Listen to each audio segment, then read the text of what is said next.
Gears of War 1, it holds a special place, and it was the start of something special. A lot of the games at the time were run and gun, this idea of the first-person shooter where you can strafe and dodge bullets. So this idea of being reliant on cover was this idea of pop and stop. You have to stop and pop up and shoot, like you have to kind of move yourself between cover and cover. Gears is a feel.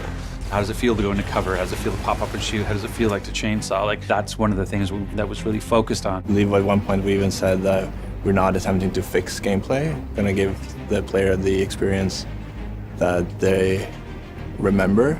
Then we started thinking about that more and more, and the game is 9 years old. People expect different things from games today than they did back then. What you're trying to do is tap into the nostalgia, but with all the positives. It's finding the negatives of the nostalgia and trying to sand them down is really what we're trying to do, as opposed to changing the game fundamentally. It's meant to be, hey, it feels like Gears of War 1, but without the messy parts. So the initial months of this project, there was a lot of research. Pretty early on in the project, we had a playtest organized with a bunch of players from the community. I think it's really important that gameplay still feels the same, like to a T. Who knows that better than the players themselves? We brought out a group of professional players to test the game, and took down their feedback, recorded their gameplay, interviewed them, and got some great perspective on what the game feels like. Does it feel like that original Gears of War 1 experience? Getting back to the roots of Gears of War was just really nostalgic for me. Playing in those environments again, ripping the sweet headshots and the guns felt really good. Right. So, getting back on some of those classic maps with the revised mechanics that came from some of the future titles is just an awesome package.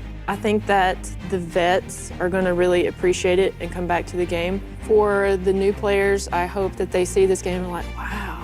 Kind of like wow, like I was when I first started playing. You can play Gears of War 1 with dedicated servers. You can play at 60 FPS on a 1080p screen. And the way that we can add all the modes that we wanted to have back in and getting something like Team Deathmatch into Gears of War 1. Team Deathmatch is the most popular way to play Gears, but it didn't exist back in Gears of War 1. So to be able to do it on the Xbox One version is great because it allows you to, it's a friendlier way to play. If you're used to playing Gears of War 3 and it's really smooth, it can bounce around, it just flows from cover to cover. You go back and play Gears of War 1, that's not really how it works. It's easy to get snagged or like piece of collision or just getting stuck in cover. Cover is evolved from 1, 2, and 3.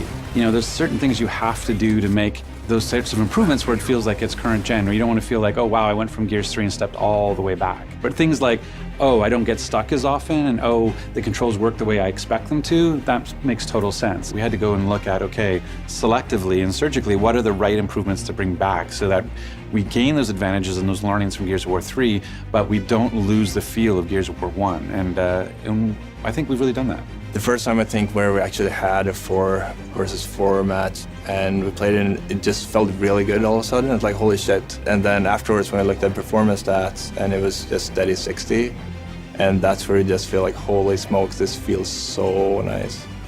And yeah, it'll be something I won't forget.